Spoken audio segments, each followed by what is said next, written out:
kung may totoo lang maski isa, I will hang myself in front of you. You can summon, I will sign a waiver, all banks, pati yung World Bank ng Amerika. Kung may isang totoo lang nakiting, I will resign and I will ask my daughter to resign and everybody in the family. That is my guarantee. And I will hang myself. Will the former president be okay that if we draft the waiver now, that it be signed today instead of tomorrow? Will you be fine with that, Mr. President? Anong kapalit, sir? Hindi. Sampalin ko siya sa publiko. Hindi, wala naman. Ngayon na. Wala pong ganunan. Mr. Chairman. I'll give you, sasampalin ko sa Mr. Chairman. Session suspended. Session suspended. Yes.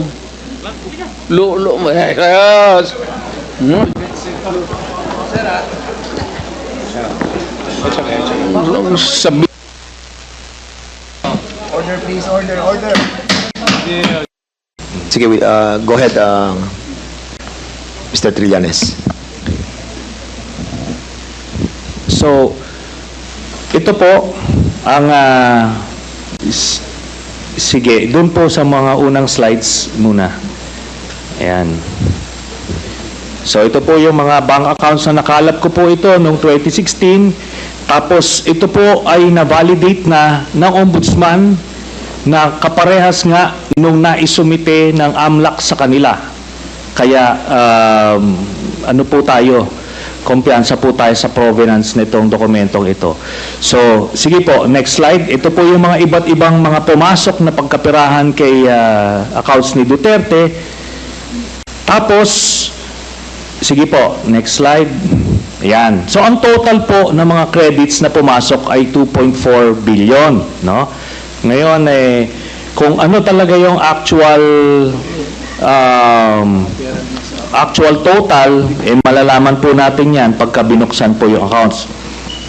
Ngayon po ito, no? Ang pagkakamali po ni Mr. Duterte nung nagtatago siya ng pagkapirahan ay ginawa niyang joint account yung kanyang anak na si Vice President Sara Duterte. Kaya ito po ay alam po naman natin na exempted sa bank secrecy law ang impeachment. So lalabas po yan lahat. Sige po, next slide. Ito po yung last slide, no. Dito po, meron po ito pong mga transactions na ito. Meron pong kay Vice President Sara, meron po kay Duterte, meron po kay Baste Duterte, meron kay Pulong Duterte, at meron po kay Hanilet Abansenya. Ito pong mga ito ay mga managers checks under their name na ang origin po ng account ay yung isa dun sa mga drug lords na minention ni Las Cañas na si Sammy Uy. Ito po, ano ito? Siguro ng mga panahon na yan, 2011 to 2013, medyo kumpiyansa sila sa kanilang mga gawain, kaya may physical na checks, no? Pero after that, ano na, ang mga deposito diretso na sa account, so wala nang paper trail. Pero makikita natin dito yung pattern po, Mr. Chairman. Nagdidibidendo yung drug lord doon sa pamilya nila Duterte tuwing October at April, no? Kaya sunod-sunod po yan. And by the way, makikita po natin si Vice President Sara, meron po siyang 2 checking in-encash dyan under her name, manager's checks. Tapos ito po ay while she was mayor, no? Kaya yan ay direct bribery, no? Tapos proceeds of the illegal drug trade. Ito po ang naging pruweba natin. Kaya nung cross match po namin yung dokumento na kuha namin at dito sa mga personalidad na minention po ni Arturo Las Cañas, na-confirm namin yung kanyang istorya. Nakita niyo po dyan, si Duterte, pareha sila ng amount na in-cash, no? Tapos itong mga anak, sila Baste Duterte, ayan po, tagte 10 million every 6 months. Kay Pulong Duterte, meron din. Ngayon po, lahat ito ay hawak yan ng mga bangko mismo.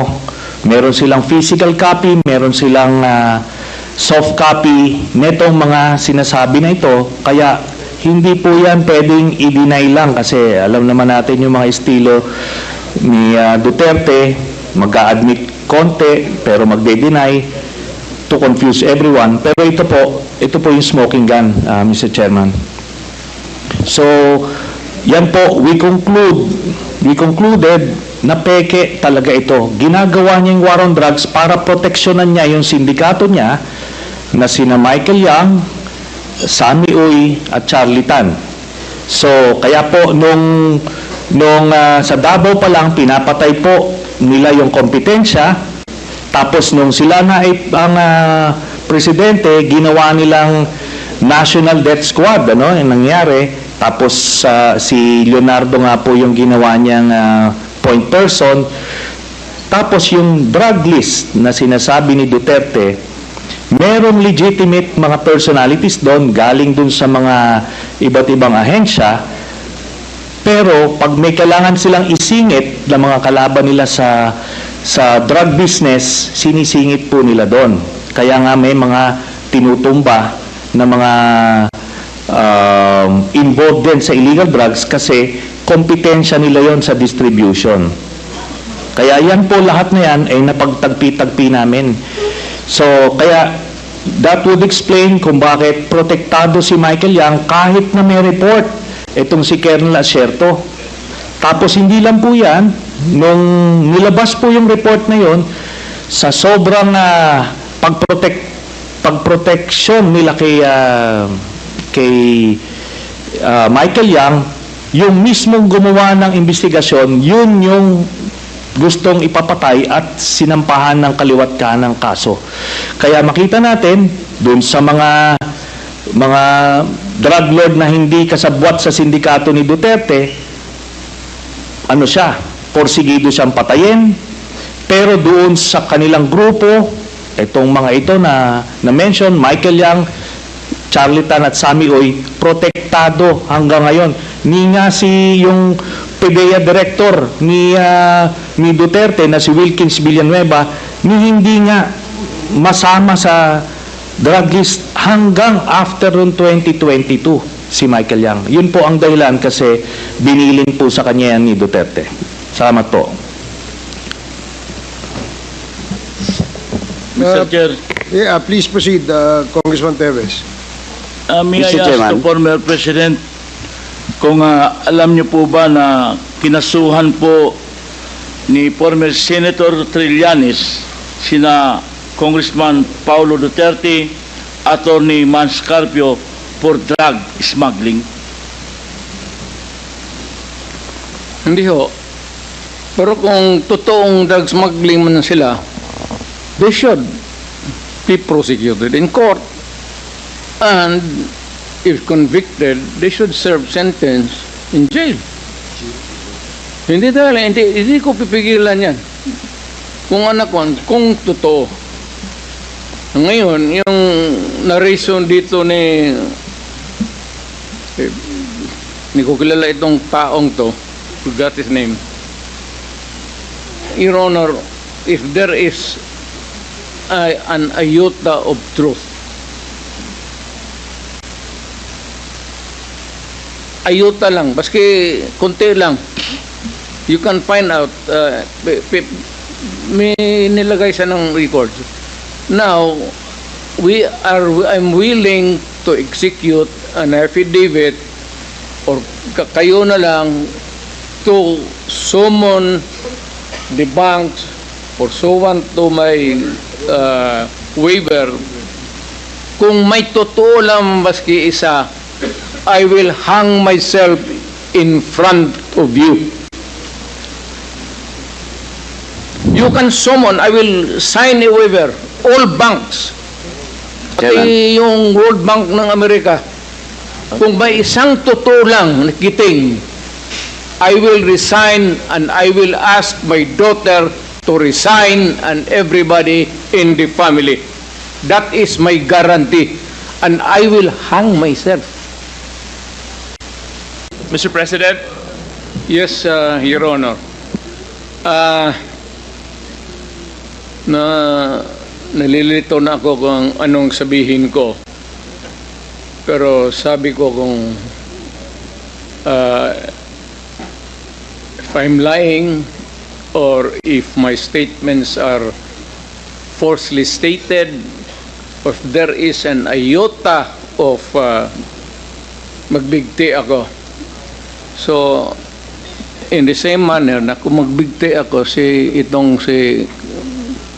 Trillanes, dapat magsabay rin sa akin. okay, duly noted of your thoughts, Mr. President.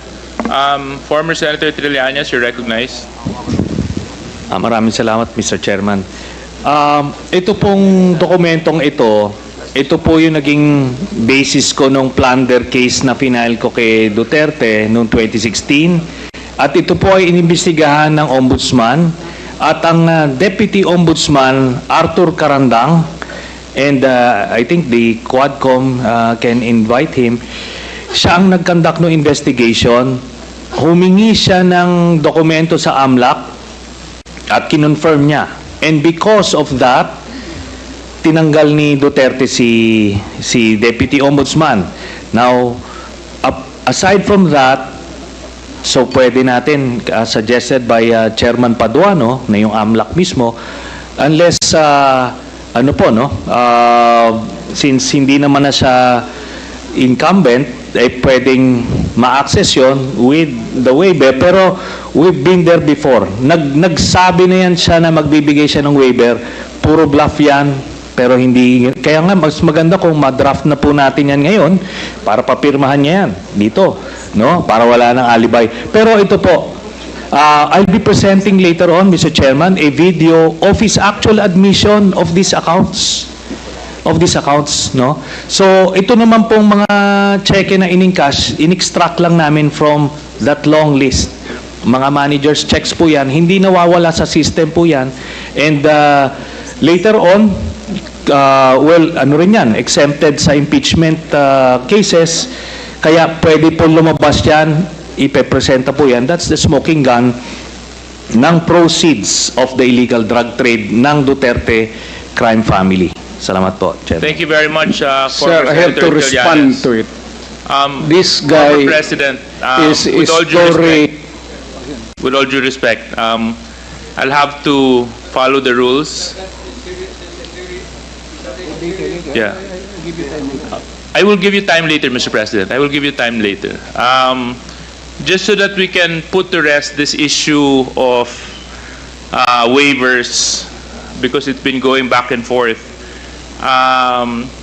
Will the former president be okay that if we draft the waiver now, that it be signed today instead of tomorrow? Will you be fine with that, Mr. President? Anong kapalit, sir? Hindi. Sampalin ko siya sa publiko. Hindi. Wala naman. Ngayon na. Wala pong ganunan. Mr. Chairman. I'll give you sasampalin ko sa Mr. Chairman. Session suspended.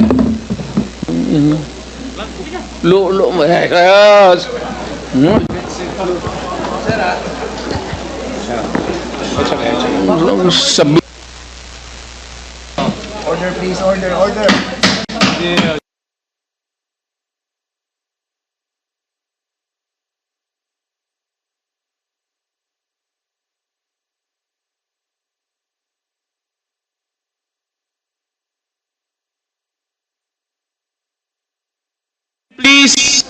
Please observe proper decorum. We are in a committee hearing.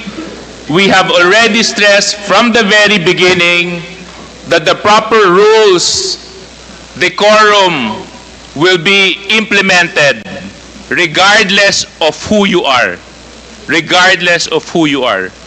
We live by a set of rules in this committee, and those set of rules will be followed, and those set of rules will be implemented. If I may. Wait, session, it's still suspended. It's still suspended.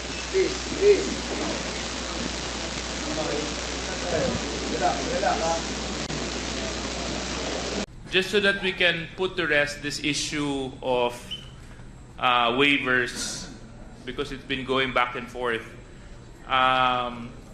Will the former president be okay that if we draft the waiver now, that it be signed today instead of tomorrow? Will you be fine with that, Mr. President? Anong kapalit, sir? Hindi. Sampalin ko siya sa publiko. Hindi. Wala naman. Ngayon na. Wala pong ganunan. Chairman. I'll give you a no. Sampalin ko sa Mr. Chairman. Session suspended. Session suspended.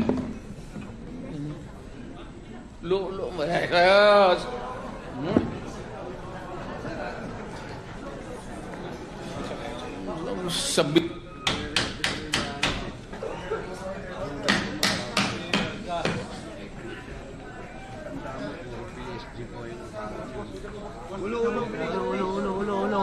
Ulo muna, huwag mo na tatawid. Wala na muna tatawid. Ulo. Can we please observe proper decorum? We are in a committee hearing. We have already stressed from the very beginning that the proper rules, decorum, will be implemented regardless of who you are. Regardless of who you are. We live by a set of rules in this committee, and those set of rules will be followed, and those set of rules will be implemented. If I may. Wait, session, it's still suspended. It's still suspended.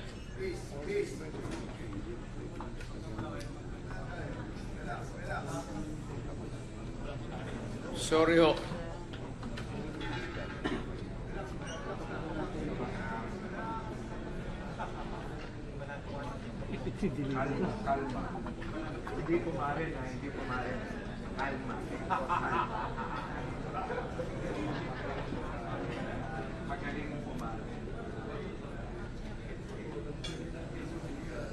If I may, Mr. Chair.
Wala si ano, wala si Ace Barbers.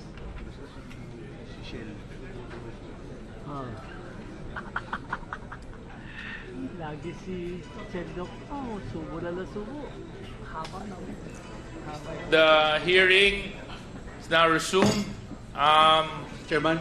Yes, SDS. Mr. Chair, may Mr. Chairman, may I move with With priority? former Mr. Chairman, President, I just Yeah. would like to apologize for the unbecoming behavior. Init sa ulo na. thank you very much for your apology. It is accepted, and I hope that the others beside you would also observe proper decorum. So, but thank you very much for your apology. The hearing is now resumed. Chairman? Yes, Chair.